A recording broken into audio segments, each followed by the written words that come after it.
ওর মা সকাল 6টা বাজে বোন নিয়ে যেত, আর রাত 12টা 1টা বাজে নিয়ে আসতো। এরকম নিয়ে এসে রেখা দিত। সারাদিন সুজি খাইতো, বুকের দুধ পর্যন্ত খাওয়াইতে পারতাম না আমি আমার ছেলের।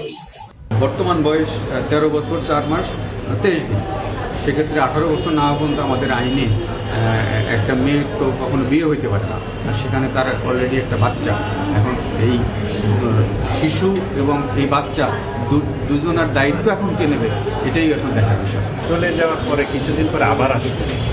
আসার পরে এফিডেভিটের মাধ্যমে আবার বিয়ে হয়েছে।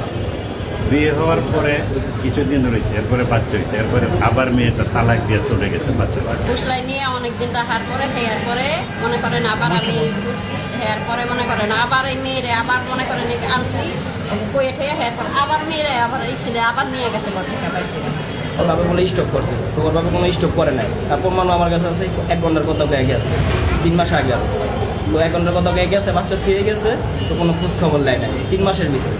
এখন তারা দরদ দেখাইতেছে।